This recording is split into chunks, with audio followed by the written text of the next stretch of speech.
नमस्कार दोस्तों, आप सभी का स्वागत है एमिनेंट इंस्टीट्यूट के यूट्यूब चैनल पर। और इस वीडियो लेक्चर सीरीज में हम प्राचीन भारतीय इतिहास के बारे में बात कर रहे थे। पिछले लेक्चर में हमने जैन धर्म के बारे में बात की। आज हम बात करेंगे बौद्ध धर्म के बारे में और गौतम बुद्ध के बारे में। आपने बहुत नाम सुना होगा, अशोका की कहानी में नाम सुना होगा, बुद्धम शरणम गच्छामि। तो जिन बुद्ध की शरण में चले जाते हैं, जिस बौद्ध धर्म को वो अपना लेते हैं, अशोक, और अपना वॉरफेयर जो था उसे बंद कर देते हैं, अहिंसा के रास्ते पे बढ़ जाते हैं, तो उन्हें बुद्ध की कहानी को आज हम समझने का प्रयास करेंगे कि उन्होंने इस पथ को क्यों चुना। एक क्षत्रिय वंश के शासक थे, गणतांत्रिक क्षत्रिय थे, वहां पर जो व्यवस्था थी उनके यहाँ पे वो गणतंत्र की थी। गणतंत्र क्लैन के वो राजा थे या फिर प्रधान थे, उनके लड़के थे ये। इनका नाम बचपन में सिद्धार्थ हुआ करता था। जब इन्हें निर्वाण की प्राप्ति हुई, ज्ञान की प्राप्ति हुई, तब ये बुद्धा कहलाए। तो उनके बारे में समझने का प्रयास करेंगे। बौद्ध धर्म ने क्या शिक्षा दी, क्या योगदान रहा भारतीय समाज में उस टाइम पे, और आज क्या इंपॉर्टेंस है, कहां पर प्रचलित है, भारत में उतनी अभी प्रचलित क्यों नहीं है। थोड़ा जिस जगह पे वो बना धर्म, वहां पर काफी कम मात्रा में हो गया है, पर जहां पर उसे फैलाया गया अशोक के द्वारा और अन्य लोगों के द्वारा, बौद्ध भिक्षुओं के द्वारा, वहां पर ये बना हुआ है और भारत में काफी समाप्त हो गया है। इसके बारे में बात करेंगे। तो सबसे पहले गौतम बुद्धा को स्टार्ट करते हैं। तो गौतम बुद्धा का जन्म हुआ था 463 ईस्वी पूर्व से और इनकी मृत्यु हुई थी 483 ईस्वी पूर्व में, करीब 80 वर्ष की आयु पे। अभी हम पौराणिक साक्ष्यों, मतलब जो पुरातात्विक साक्ष्य, उन पे बिल्कुल नहीं जाएंगे। जैसे महावीर के टाइम पीरियड पे था तो बोला जा रहा था कि जो 6वीं शताब्दी ईस्वी पूर्व का टाइम है, उस टाइम पे पुरातात्विक साक्ष्य नहीं मिले थे, ना महावीर के मिले थे और ना गौतम बुद्ध के मिलते हैं। क्योंकि जिन शहरों का नाम लिया गया है, वैशाली, कौशाम्बी, कपिलवस्तु, ये सब शहर मध्य गंगा के क्षेत्र के शहर हैं और ये तब डेवलप हुए जब लोहे का प्रचुर मात्रा में प्रयोग किया जाने लगा। तो हम इसकी प्रामाणिकता पे नहीं जाएंगे, पर कि मतलब इनका जन्म किस टाइम पीरियड में हुआ था, फिर भी इनके अस्तित्व को नकारा बिल्कुल नहीं गया है। और ये हमारे देश में बौद्ध धर्म की शुरुआत या बौद्ध धर्म का पदार्पण गौतम बुद्ध के द्वारा किया गया था। क्षत्रिय वंश से संबंधित थे। इनका जन्म कपिलवस्तु लुम्बिनी में हुआ था, आजकल ये नेपाल में स्थित है। और इनकी पिता का नाम शुद्धोधन था, शाक्य कुल के प्रधान थे, क्षत्रिय क्लैन है, इसी के प्रधान थे। इनकी माता का नाम महामाया था, कौशल की राजकुमारी थी, कौशल राजवंश की राजकुमारी थी। इनकी मृत्यु हो जाती इनकी माता की 6-7 दिन के, मतलब जैसे ही गौतम बुद्ध का जन्म होता है उसके 6-7 दिन के अंदर ही इनकी माता जी की मृत्यु हो जाती है। इनको इनकी जो मौसी थी उनके द्वारा पाला गया था, जिन्हें गौतमी कहा जाता था। तो उनके द्वारा इनका पालन पोषण गौतम बुद्ध का किया गया था। पहले से ही बहुत चिंतनशील विचारों वाले थे, चिंतन मग्न रहते थे और थोड़ा मतलब क्या कहते हैं, गंभीर किस्म के व्यक्ति पहले से ही थे। इन्हें जो है तो संसार में बहुत दिलचस्पी थी। पहली बात तो ये सामाजिकता और समानता पर ध्यान देते थे, क्योंकि जिस क्लैन से ये संबंधित थे, तो हमने पहले ही बात की कि ये गणतांत्रिक क्लैन था। जो शाक्य कुल का क्लैन था, तो ये कैसा था, गणतांत्रिक क्लैन था। यहां पर लोगों को समान अधिकार, तो इसीलिए इनके मन में पहले से ही था कि लोगों को समान अधिकार होने चाहिए। ये सब भेदभाव क्यों है, वर्ण व्यवस्था क्यों है, इस पर ये मतलब विचार मग्न रहते थे। इनका कम उम्र में इनका विवाह कर दिया गया यशोधरा के साथ, पर इनका वैवाहिक जीवन में मन नहीं लगा और इनके पुत्र का नाम था राहुल। पुत्र के जन्म के कुछ वर्षों के बाद ही या कुछ समय के बाद ही, करीब 29 वर्ष की आयु में इन्होंने गृह त्याग कर दिया और संन्यास धारण कर लिया। अब ये किसी परमिशन वगैरह से नहीं हुआ था। आपने एक स्टोरी जरूर पढ़ी है कि बाद में ये यशोधरा से परमिशन लेने आते हैं, तो यशोधरा इनको मतलब इनसे जो है तो बैक में क्या मांगती हैं, बोलती हैं कि मुझे चिर वियोग देते जाओ हमेशा के लिए, ऐसा कुछ। ये एक स्टोरी आपने पढ़ी होगी कि ये बाद में घर लौट के आते हैं। ऐसा सन्यासियों के बीच में रूल होता है कि अगर आप परमिशन नहीं लेके आए हुए हैं घर से, तो आपको निर्माण या मुक्ति नहीं प्राप्त होगी। तो आपको घर से जो आपके गार्जियन हैं उनसे परमिशन, मतलब जो आप पे आश्रित है उनसे परमिशन आपको रिक्वायर्ड होती है। तो यही हुआ इनके साथ भी। तो ये 29 वर्ष की आयु में घर को त्याग देते हैं और दीक्षा प्राप्त करते हैं सन्यास की। पर इन्हें जो है तो ज्ञान की प्राप्ति नहीं होती है। ये बहुत दिनों तक भटकते रहते हैं, करीब 6-7 वर्षों तक ये भटकते रहते हैं और इनको बोध गया में पीपल के वृक्ष के नीचे ज्ञान की प्राप्ति होती है। करीब 35 वर्ष की आयु में बोध गया में 35 वर्ष की आयु में बोध गया में इन्हें ज्ञान की प्राप्ति होती है। बोध गया अभी बिहार में है। ये यहाँ पर पर्यटन स्थल भी लोग जाते हैं देखने पर। जिस पीपल के वृक्ष के नीचे, पीपल का वृक्ष था वो, जहाँ पर इन्हें ज्ञान की प्राप्ति हुई थी, तो ये जो कुछ कट्टर धार्मिक लोग थे, जो कट्टर सांप्रदायिक लोग थे, अपने संप्रदाय के लिए ज़्यादा तेज विचारधारा रखते थे, तो उन्होंने क्या किया है, शैव संप्रदाय का एक किसी राजा के द्वारा इस पीपल के वृक्ष को काट दिया गया था, जो बोध गया में था। उसके बाद शायद किसी और के द्वारा कोई दूसरा ट्री लगा दिया गया होगा वहीं पर जहां गौतम बुद्ध को ज्ञान की प्राप्ति हुई थी, और सिद्धार्थ से वो बोध गया में ही बुद्ध बन जाते हैं और बुद्ध के नाम से जाने जाने लगते हैं। इन्हें ज्ञान का प्राप्त हुआ था बोध गया में। अब क्या होता है, इनके द्वारा जो अपना प्रथम उपदेश है वो बनारस में सारनाथ में दिया जाता है। सारनाथ, ये क्वेश्चन पूछा जाता है, तो सारनाथ बनारस में है और यहां पर प्रथम उपदेश गौतम बुद्ध के द्वारा दिया जाता है। अब गौतम बुद्ध ने अपने को जैन धर्म से पृथक कैसे बताया और ज्यादा प्रचलित हुआ, जो आम जन थे, उसके कई कारण हैं। सबसे पहले गौतम बुद्ध क्या करते हैं, गौतम बुद्ध कभी आत्मा परमात्मा का जो विवाद है उसमें कभी नहीं पड़ते हैं। बौद्ध धर्म, जो प्रारंभिक बौद्ध धर्म है, वो कभी आत्मा परमात्मा और दार्शनिक विचारों की बात बिल्कुल नहीं करता है। ये यथार्थ की और वास्तविकता की बात करता है। किसी भी कर्मकांड और पाखंड को ये लोग बिल्कुल नहीं मानते। किसी भी कर्मकांड अनुष्ठान का सीधे विरोध इनके द्वारा किया गया है। कर्मकांड एवं अनुष्ठान की बातों को इनके द्वारा नकार दिया गया है। इन्होंने लोगों को बताया है जो वास्तविक बातें हैं, जो लोगों की वास्तविक समस्याएं हैं, इसको सीधे नकार दिया गया है। जो लोगों की वास्तविक समस्याएं हैं, लोगों में दुख है, लोगों के बीच में खुशी नहीं है, गरीबी है, लालच, किसी लोगों के पास भोग विलासता की बहुत सारी चीजें हैं, और कुछ लोगों के पास जो उनके जीवन जीने के लिए इंपॉर्टेंट चीजें हैं वही उपलब्ध नहीं है। तो उन समस्याओं पे सीधे गौतम बुद्ध बात करते हैं। कभी देवी देवता परमात्मा की बातों पर ये ध्यान मतलब तर्क नहीं किया गया है, और जो उनका अप्रोच है वो रेशनलिस्ट अप्रोच है, तर्क पे बात करते हैं और बाकी बातों को ये ध्यान बिल्कुल नहीं देते हैं। किसी भी चीज को चमत्कार समझने की बात नहीं करते हैं। हर चीज पे क्वेश्चन उठाना चाहिए, उसका मूल्यांकन करना चाहिए, सही गलत का सवाल जवाब करना चाहिए। बहुत बार क्या हुआ है, जब शुरू में गौतम बुद्ध मतलब घूम रहे थे, भिक्षाटन कर रहे थे, अपने धर्म का प्रचार कर रहे थे, नई बात बता रहे थे लोगों को, उस समय पे बहुत सारे जो कट्टर अन्य संप्रदाय के लोग थे, ब्राह्मणवादी थे, शैव संप्रदाय संबंधित, वैष्णव संप्रदाय संबंधित जो बड़े बड़े पंडित महाज्ञानी रहे होंगे, उनसे इनका डिबेट भी हुआ है, और बहुत सारे डिबेटों में गौतम बुद्ध ने उन्हें परास्त किया है, क्योंकि इनके जो मत थे वो तर्क पे आधारित थे, वास्तविकता की बात करते थे। इनका एक कथन है कि मनुष्य के जीवन में दुख है और दुख का कारण है, दुख का कारण है मनुष्य की इच्छाएं, मनुष्य का लालच, मनुष्य के मोह, इसकी बात करते हैं। अगर हम इन इच्छाओं और मोह का त्याग कर देते हैं तो हमारा जीवन संतुलित हो जाता है और हम निर्वाण को प्राप्त हो जाते हैं। यह गौतम बुद्ध की बात है। गौतम बुद्ध किसी भी तरह से एक बात का, जैसे जैन धर्म में बहुत ही संयम की बात की गई है, तो अति संयम भी इन्होंने गलत बताया है कि बहुत ज्यादा हमें संयम भी नहीं रखना है, और अति भोग विलासता, इसका भी विरोध उन्होंने किया है। अत्यधिक भोग विलास, इसका भी विरोध किया गया है। तो जीवन कैसा जीना है ये गौतम बुद्ध वास्तविकता पे बात करते हैं।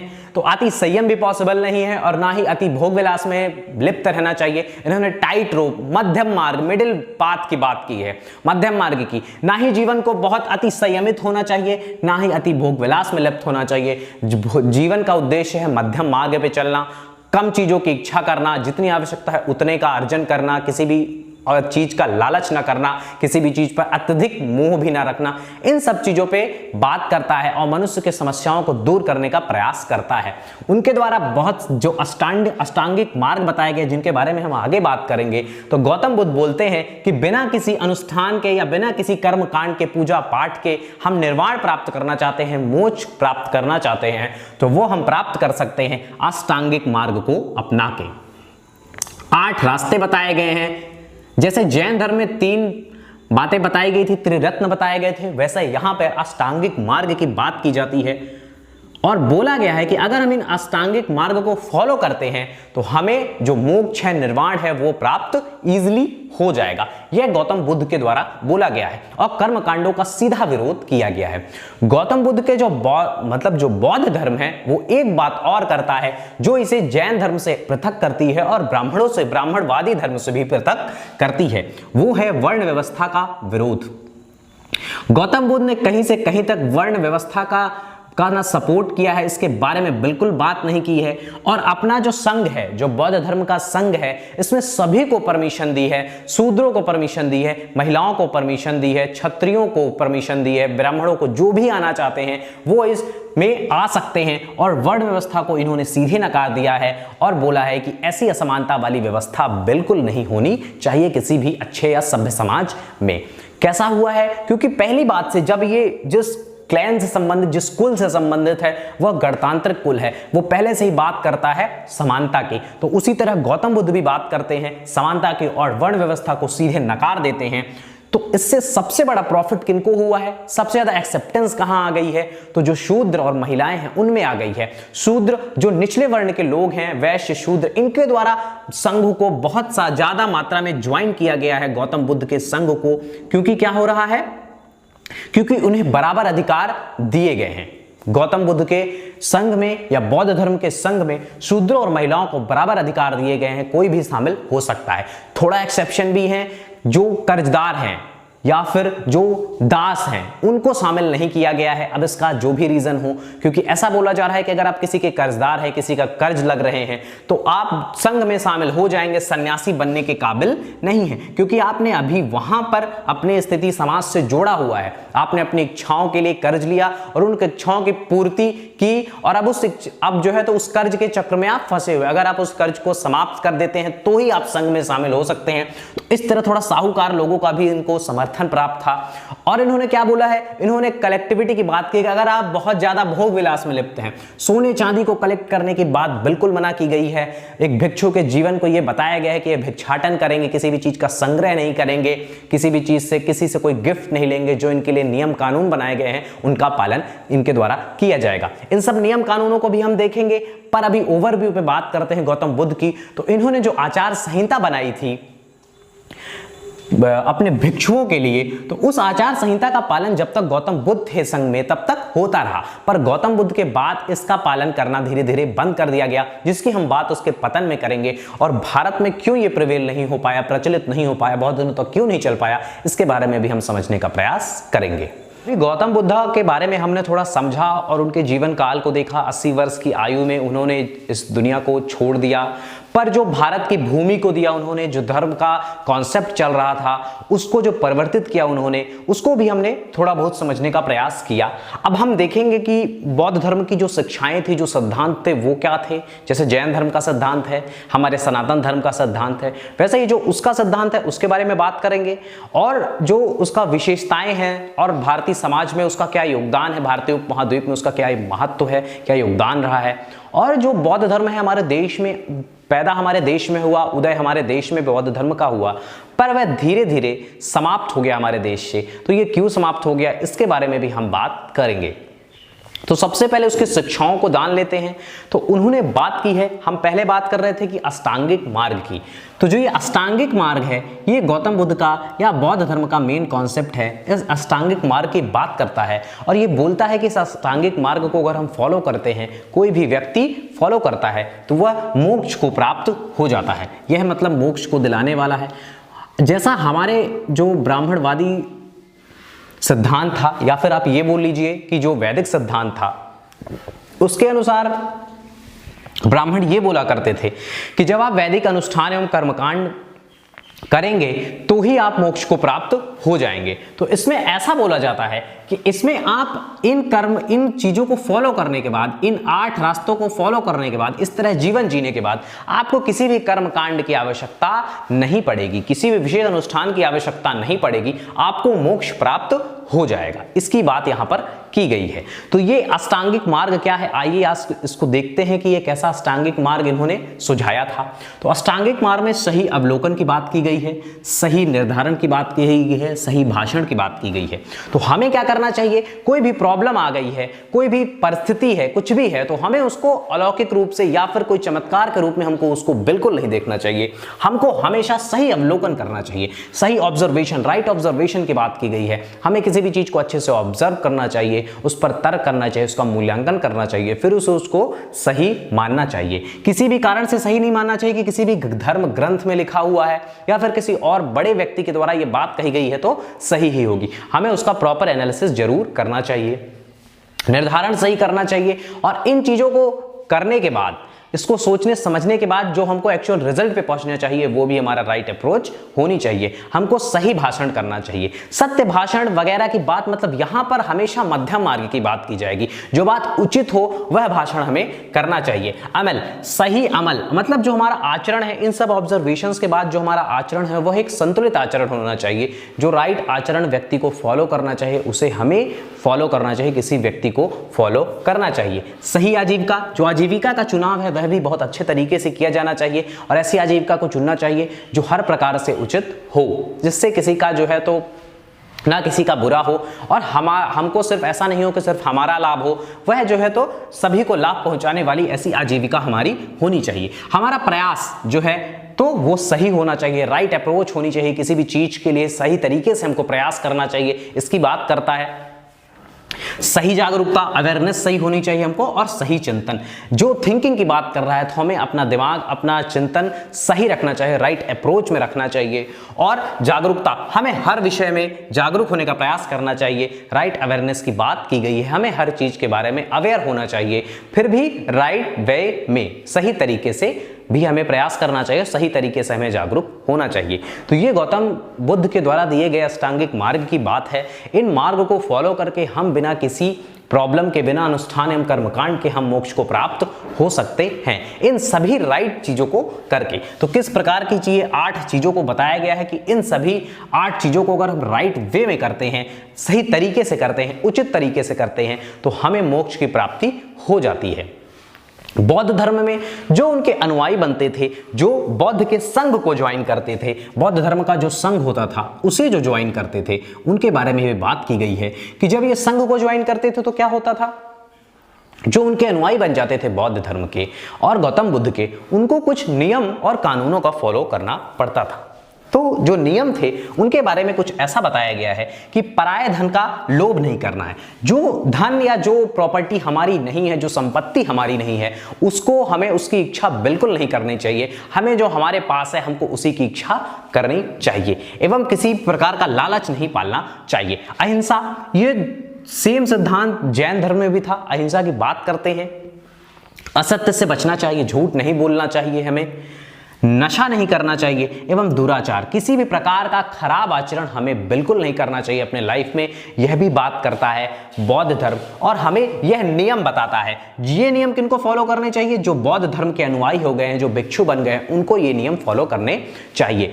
बौद्ध धर्म के जो अनुयायी होते थे, आप गौतम बुद्ध का शरीर कहते हैं कि बहुत ही मजबूत था, वो 20-30 किलोमीटर रोज चला करते थे और हमेशा ये यात्रा में रहा करते थे। एक टाइम पीरियड हुआ करता था चौमासा, जो 4 माह का टाइम होता था, जब बारिश होती थी, वो उसी समय पे किसी कहीं जगह पे आश्रय लेके किसी एक गांव में ठहरते थे, वरना वो किसी एक गांव में ठहरते नहीं थे, भिक्षाटन करते थे और आगे बढ़ते जाते थे। यही इनके भिक्षुओं का भी नियम था, इन्हीं नियम को भिक्षुओं को भी फॉलो करना होता था। और क्या करते थे ये भिक्षु, हमेशा उतना ही मतलब दान लिया करते थे जितना दान इनकी जीवन जीने के लिए रिक्वायर्ड होता था, जीव को पार्जन के लिए रिक्वायर्ड होता था, वो उतना ही दान लिया करते थे। दान के बारे में ये बात कही गई है क्योंकि जैसे जिस चीज का इन्होंने विरोध किया है, आपने देखा होगा कि ये वर्ण व्यवस्था का विरोध करते हैं, ब्राह्मणिज्म सिस्टम जो है, ब्राह्मणवादी सिस्टम है, उसका विरोध करते हैं बौद्ध धर्म। तो इनका सबसे पहला मत क्या था, क्योंकि जो ब्राह्मण होते हैं वो क्या किया करते थे, वो लैंड ऑक्यूपाई कर लेते थे, खेती किसी दूसरे से कराते थे। किसी भी प्रकार की जो ब्राह्मण थे तो किसी भी प्रकार की जो उत्पादक गतिविधि हैं उनमें सम्मिलित नहीं थे, उत्पादक गतिविधि में बिल्कुल भी सम्मिलित नहीं थे, उत्पादक नहीं थे बिल्कुल भी तरह से, ना ये खेती करते थे, ना किसी व्यापार में सम्मिलित थे, तो किसी भी तरह के उत्पादक गतिविधि में सम्मिलित नहीं थे। फिर भी इन्हें समाज में सुपीरियर स्थान दिया गया था, ये सबसे ऊपर हुआ करते थे, लोग इनकी सेवा करते थे, इनको दान दिया करते थे। तो ये किस पे आश्रित रहते थे? मोस्टली दान पे।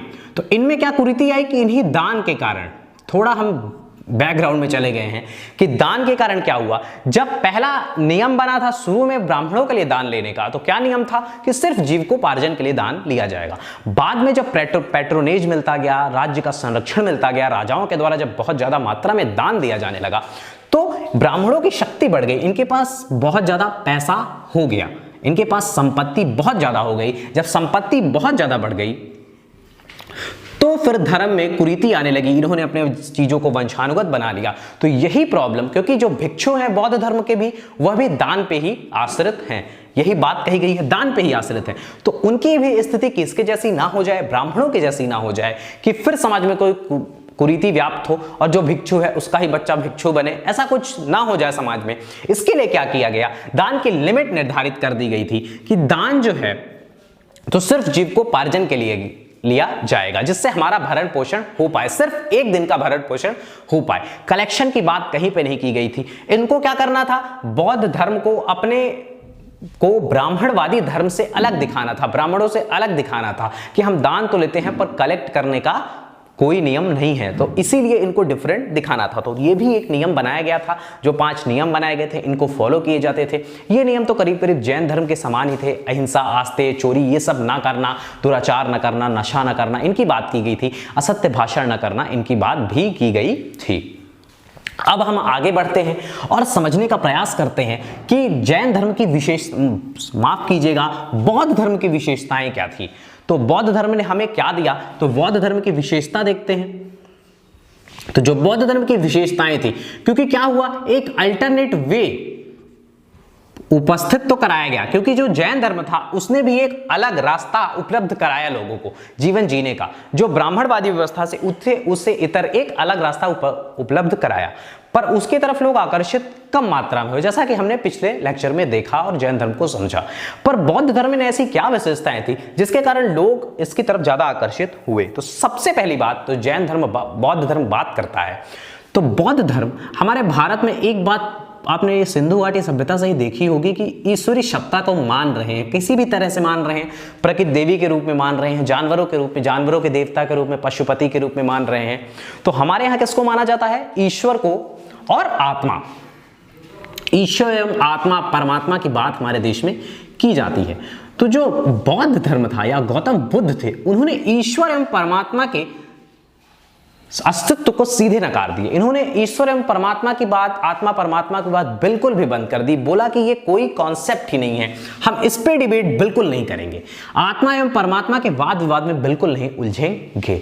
उन्होंने बात की वास्तविक प्रॉब्लम्स, जो रियलिस्टिक प्रॉब्लम्स है मनुष्य की, उसके बारे में बात करने का प्रयास किया। जैसे मनुष्य है कोई, तो मनुष्य को सबसे बड़ी समस्या है कि मनुष्य को दुख है, तो उन्होंने बोला कि हर दुख का एक कारण है, दुख के कारण पे बात की इन्होंने, जो वास्तविक समस्या है मनुष्य की। क्योंकि बहुत सारे जो हमारे संप्रदाय हैं वो सिर्फ आत्मा एवं परमात्मा के संबंध में ही उलझे रहते हैं। गौतम बुद्ध ने यह विचार प्रस्तुत किया कि जो मनुष्य की समस्या वास्तविक है, दुख का कारण है, तो वो किसी अलौकिक, जैसे आपने सुना होगा, आज भी ये प्रचलित हैं चीजें कि अगर किसी को कोई समस्या है कि जीवन सही से नहीं चल पा रहा है, कोई लॉस हो गया है, तो किसी भी ब्राह्मण के द्वारा या फिर पंडित के द्वारा यह सुझाया जाता है कि कोई भी अनुष्ठान करेंगे तो आपकी ये प्रॉब्लम सॉल्व हो जाएगी। तो गौतम बुद्ध ने यही बात की कि जो लौकिक जगत की समस्याएं हैं, जो मनुष्य की सामान्य समस्याएं, वास्तविक समस्याएं हैं, वो किसी भी अलौकिक चीज को करने से या किसी अनुष्ठान को, कर्मकांड को करने से कैसे सॉल्व हो सकती हैं। उसके लिए कोई एक रियल या ऑथेंटिकेटेड वे ही चाहिए, जो रियलिस्टिक वे पे बात करनी चाहिए। तो उन्होंने बोला, तो जैसे कोई पूछ भी सकता था उनसे कि आपका क्या रास्ता है, तो वो बोलते हैं कि दुख का कारण है, दुख का कारण है मनुष्य की इच्छा, मनुष्य का लालच। अगर मनुष्य अपनी इच्छा को त्याग देता है, लालच को त्याग देता है, तो मनुष्य का दुख समाप्त हो जाता है। दुख किस चीज का होता है, मोस्टली कि मनुष्य की इच्छा की पूर्ति नहीं हो पा रही है, क्योंकि किसी के पास क्या हुआ है, असमानता आ गई है समाज में। उस टाइम पे क्या हो रहा था, बहुत सारे लोगों ने बहुत सारी चीजें एकत्रित कर ली थी, विलासितापूर्ण चीजें, और जो दूसरा व्यक्ति था उसे विलासितापूर्ण चीजें उपलब्ध नहीं हो पा रही थी, तो उसको क्या थी, इस चीज की इच्छा थी। तो क्या हो रहा था, तो तो उसे दुख हो रहा था। तो उसी दुख को अगर इच्छा ही नहीं रहेगी किसी भी चीज की तो दुख समाप्त हो जाएगा। और क्या है? मोह है, इस शरीर का मोह है, किसी के चले जाने का मोह है। तो जो दुख है मतलब इच्छा ही थी कि वो हमारे साथ रहे, पर वो हमारे साथ नहीं रह पा रहे हैं स्वजन, तो वो जो चले जा रहे हैं उनकी मृत्यु हो जा रही, उसका दुख होता है। तो इस तरह की चीजों को उन्होंने ओवरकम करने के लिए जो बात बताई, तो उन्होंने रियलिस्टिक वे में बात की कि वास्तविकता की बात करेंगे, हम कोई अलौकिक बात नहीं करेंगे। आत्मा एवं परमात्मा के वाद विवाद में कभी गौतम बुद्ध नहीं उलझते हैं। जब ये अपने धर्म का प्रचार करने के लिए एक नई बात बताने के लिए जब आगे निकलते हैं, तो क्या होता है कि बहुत सारे धर्मों और संप्रदायों के जो बड़े बुजुर्ग लोग थे या फिर जो जानकार लोग थे, फॉलोवर थे धर्मों के, तो उनके साथ इनका वाद विवाद होता है। तो बार बार ये जो है तो तर्कों के माध्यम से गौतम बुद्ध तर्क पर बात करते हैं और तर्क से अपने इनको संतुष्ट कर देते हैं और हरा देते हैं। एक तर्क दिया गया है कि एक बार क्या होता है कि कोई दूसरे संप्रदाय का फॉलोवर रहता है और गौतम बुद्ध की बातें सुन के वो जिस गांव में जाते हैं तो वहां पर उनकी बातें सुन के उनको बहुत गालियां देता है।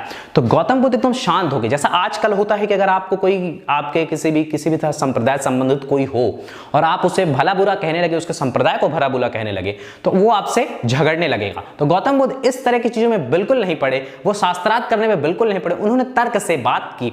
उन्होंने बोला कि भाई अगर आप मुझे गाली दे रहे हो तो गाली की बात छोड़िए, अगर आप मुझे कोई चीज दें और मैं उसे लूं नहीं तो क्या होगा। तो वो बोलते हैं कि वो तो जो गाली दे रहा था वो बोलता है कि अगर आपको मैं कोई चीज दे रहा हूं, आप ले नहीं रहे हैं, तो वो चीज मेरे पास रह जाएगी। तो उन्होंने ऐसा बोला गौतम बुद्ध ने कि जो मैं आपने मुझे गालियां दी है वो भी मैं स्वीकार करता हूं, तो ये गालियां भी आपके पास चली गई हैं। तो इस तरह मतलब बड़े बड़े मुद्दों पे ये बहुत झुंझला कर नहीं, उन्होंने बहुत स्थिरता से बहुत अच्छे से तर्कपूर्ण ढंग से चीजों को संभाला और जवाब दिया। तो आत्मा परमात्मा को बिल्कुल नहीं माना, दुख के कारण इच्छा वास्तविक समस्याओं पे बात की।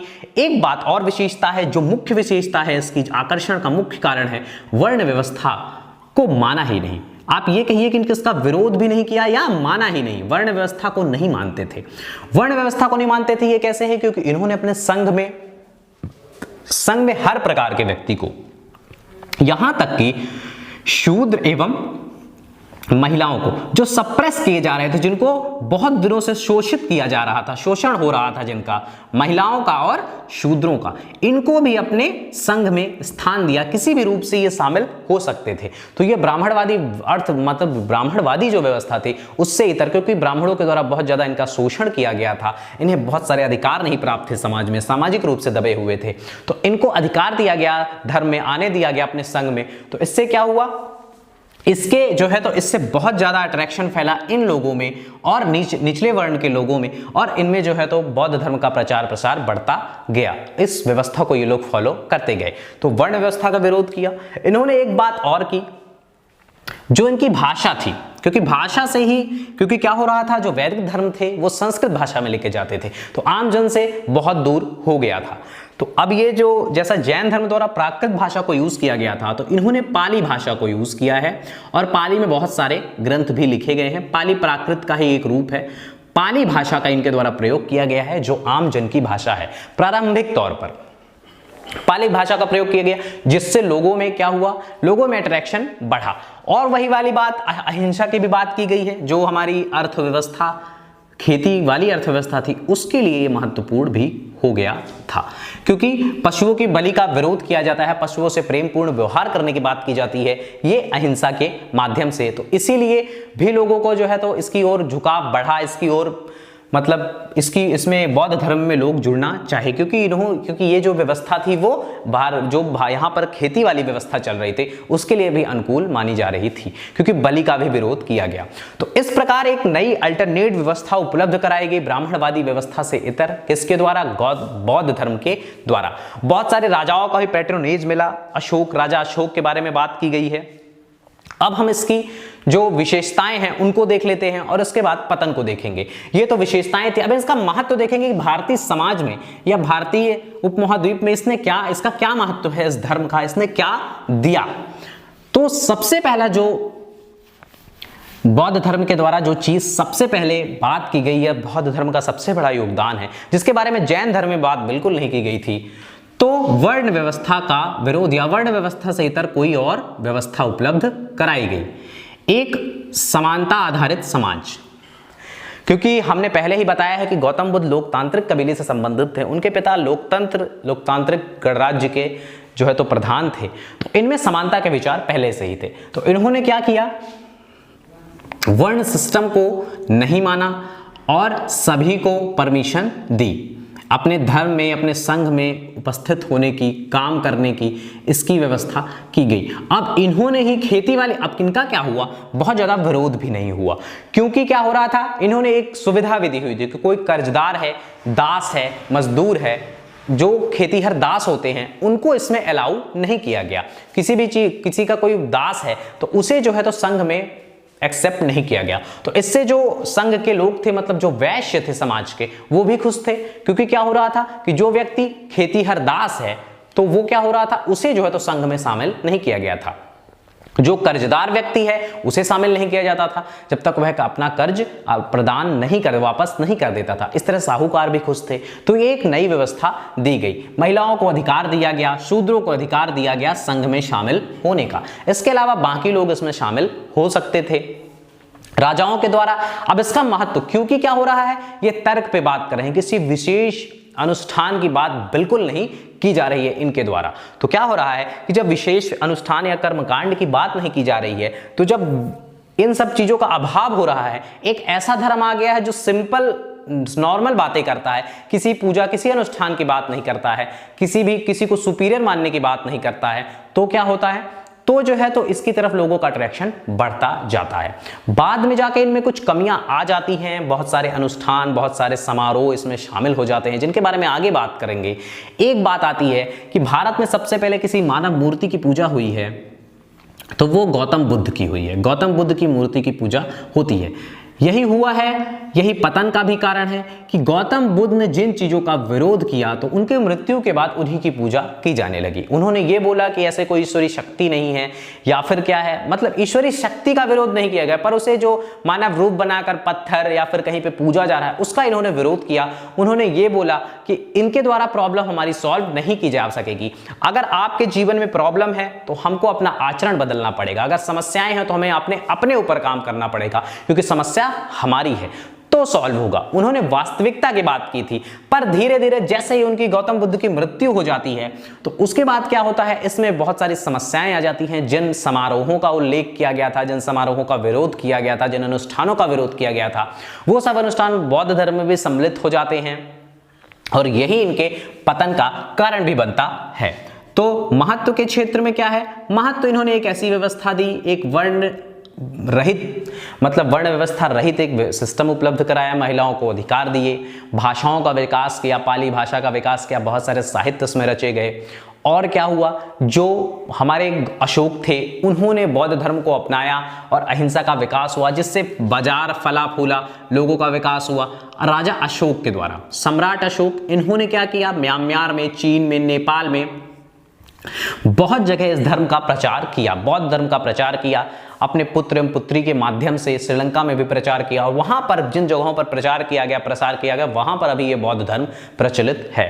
तो यह सब किया गया गौतम बुद्ध के मृत्यु के बाद, अशोक द्वारा इसको फॉलो किया गया और अशोक द्वारा बहुत सारे स्तूप बनवाए गए और वहां पर गौतम बुद्ध के बारे में बहुत सारी चीजें बनवाई गई। तो इस तरह चीजें और इस तरह पैट्रोनेज अशोक के द्वारा किसको दिया गया, बौद्ध धर्म को, जिससे इसका महत्व बढ़ जाता है। मूर्ति कला का विकास हुआ, गौतम बुद्ध की मूर्तियां बनने लगी। आपने गांधार शैली की मूर्ति देखी होगी गौतम बुद्ध की, डिफरेंट शैलीज की मूर्ति देखी होगी गौतम बुद्ध की। तो क्या है कि ये सब मूर्तियों का विकास भी होने लगा, क्या कहते हैं, बौद्ध धर्म के कारण। तो मूर्तियों का एक प्रकार से प्रसार होने लगा। और जब गौतम बुद्ध की मूर्तियां बनने लगी तो उसी तरह अन्य संप्रदाय के जो लोग थे, वैष्णव संप्रदाय, शैव संप्रदाय, उन्होंने भी मूर्तियों का विकास प्रारंभ कर दिया। तो एक प्रकार से नए युग की शुरुआत हो गई। अपने जो है तो ईस्ट की मूर्तियां बनाने का भी काम होने लगा। जैसे जैन धर्म में महावीर वगैरह, ऋषभ देव, जो भी तीर्थंकर थे, उनकी मूर्तियां बनने लगी, वैसे ही यहां पर सब संप्रदायों की मूर्तियां बनने लगी गौतम बुद्ध के समान ही। तो बौद्ध धर्म की ये भी एक देन है, पाली भाषा का विकास करने की देन है। और अब इसका जो पतन है इसको भी साथ में देखते चलते हैं। तो पतन के क्या पतन क्यों हुआ, पतन में सबसे बड़ी समस्या ये थी कि जिस चीज को लेकर ये आया था कि हम एक अल्टरनेट व्यवस्था उपलब्ध कराएंगे, उससे ये हट जाता है। क्या होता है कि इसमें अनुष्ठान घुस जाते हैं, जो ब्राह्मणों वाली प्रवृत्ति थी, हमने पहले बात की कि जो दान था जीविकोपार्जन के लिए दे रहा था, तो अब वह दान धीरे धीरे बंद हो गया। अवैधान अधिक मात्रा में लिया जाने लगा, बड़े बड़े मठ, बौद्ध मठ बन गए, उनके पास अकूट संपत्ति हो गई, जो वहां के भिक्षु थे विलासितापूर्ण जीवन जीने लगे और उन्हें क्या होने लगा, वो ऐसी लाइफ को स्टाइल को फॉलो करने लगे जो उनके लिए मान्य नहीं थी, दुराचार करने लगे, मतलब जो आचरण एक भिक्षु के लिए इच्छुक नहीं था वह आचरण ये लोग इनके द्वारा किया जाने लगा। तो इस तरह इनके बौद्ध धर्म का जो था पतन हो गया। और क्या हुआ, ब्राह्मणवादी धर्म में सुधार हुए, ब्राह्मणों द्वारा अपने धर्म में सुधार किया गया। सबसे पहला सुधार तो यह किया गया कि जो बलि थी, बलि वाली व्यवस्था, क्योंकि इसके द्वारा कृषि जो व्यवस्था थी वो इसका विरोध कर रही थी, ब्राह्मणों में सुधार किया गया। उन्होंने क्या किया कि जो बलि वाली व्यवस्था थी उसे बंद कर दिया गया, जो बहुत सारे अनुष्ठान थे उन्हें रोका गया जिसमें बलि दी जाती थी, और ये बोला गया कि पशुओं के साथ हिंसा बिल्कुल नहीं की जाएगी। शूद्र एवं महिलाओं को भी ये बोला गया कि शूद्र एवं महिलाओं की स्थिति में परिवर्तन करने का प्रयास किया गया, और एवं ये बोला गया कि जब शूद्र एवं महिलाएं अगर, क्योंकि इनकी ये बोला जाता है हिंदुओं में या फिर वैदिक धर्म में ये बोला जाता था कि इनकी स्थिति खराब है, ये जो है तो निकृष्ट निम्न कोटि के जीव हैं, तो क्या हो रहा है, इनको मोक्ष या स्वर्ग कभी प्राप्त नहीं होगा। तो अब थोड़ा चेंज कर दिया गया और बोला जाने लगा कि शूद्र एवं महिलाएं अगर अपना अच्छा आचरण करते हैं, अच्छा व्यवहार करते हैं, तो इन्हें भी स्वर्ग की प्राप्ति हो सकती है, मतलब इन्हें भी मोक्ष की प्राप्ति हो सकती है। तो इस तरह ब्राह्मणवादी धर्म में अपना सुधार किया गया। और एक बात चल के आती है कि जो वैष्णव संप्रदाय था उसने क्या कर दिया, उसने गौतम बुद्ध को अवतार बता दिया भगवान विष्णु का, और यहां से चीजें सीधी तरह से मिल जाती हैं और बौद्ध धर्म को भी हिंदू धर्म के समकक्षी माना जाने लगा। ये एक प्रॉब्लम हुई। पतन के एक कारण और भी कहा जाता है जो थोड़ा आशंकित भी है, मतलब जो कारण ये भी बोला जाता है कि ये शायद ऐसा ना भी रहा हो।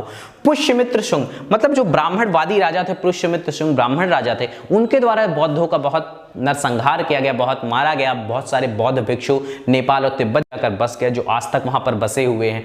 तो इस तरह किया गया। अब ये बात क्योंकि अग्निमित्र के द्वारा ही सांची स्तूप के जो चारों ओर शुंग वंश के द्वारा ही जो वेदिका है उसका निर्माण किया गया, भरभूत के स्तूप का निर्माण करवाया गया, तो ये बातें शायद थोड़ी सही नहीं, रियलिस्टिक नहीं लगती हैं। फिर भी मतलब कहीं ना कहीं इनका जो है तो पतन का एक कारण यह भी था कि जो उससे संबंधित दूसरे संप्रदाय से संबंधित जो राजा थे उनके द्वारा इन चीजों का विरोध किया गया। यह भी एक कारण हो सकता है इनके पतन का। पतन का कारण संघ में समस्या आ जाने से संघ में बहुत सारी पॉलिटिक्स क्रिएट हो गई, क्योंकि जब लोगों का एक एक ग्रुप क्रिएट हो गया, उनके पास जब ज्यादा पैसे आने लगे तो ये सुपीरियरिटी की बात करने लगे।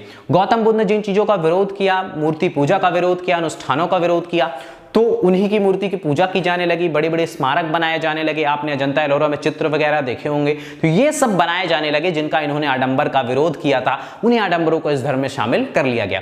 इन्होंने ब्राह्मणवादी धर्म से जैसे बताया कि इन्होंने वैष्णव धर्म वालों ने क्या बोल दिया कि विष्णु भगवान के रूप हैं गौतम बुद्ध, तो जो है तो ये अलग अंतर नहीं दिखा पाए, इसलिए जो है तो सम्मिलित हो गया। और राजाओं का जो विरोध हुआ वह भी एक मुख्य कारण है। गौतम बुद्ध जो बौद्ध धर्म है उसका एक महत्व और है, बहुत सारी जो शालाएं हैं जो गौतम मतलब बौद्ध धर्म के जो केंद्र थे, तक्षशिला, विक्रमशिला और वल्लभी गुजरात, ये सब क्या केंद्र थे, ये केंद्र धीरे धीरे बहुत अच्छे अच्छे शिक्षा संस्थानों में भी डेवलप हुए। तो ये भी एक शिक्षा संस्थान भी इनका महत्व है। और बौद्ध धर्म के द्वारा बहुत सारे जो शिक्षा संस्थान हैं जिनका उस समय विश्व में नाम था, वो शिक्षा संस्थान मतलब बौद्ध धर्म के द्वारा दिए गए। ये चिंतन केंद्र बौद्ध धर्म से संबंधित ही थे। विक्रमशिला विश्वविद्यालय, नालंदा विश्वविद्यालय और जो वल्लभी का केंद्र है, वल्लभी शिक्षा केंद्र है गुजरात में, वो भी इसी धर्म की देन या इसी धर्म से संबंधित था, बौद्ध धर्म से।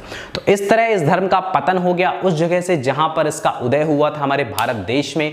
बाकी जगहों पे दक्षिणी पूर्वी एशिया में, म्यांमार में, चीन में, नेपाल में, श्रीलंका में, इन जगहों पर अभी यह धर्म बना हुआ है और विकसित हो रहा है। जो इसके पतन के कारण थे वो भी हमने समझा, जैन एवं बौद्ध धर्म की चीजों को देखा।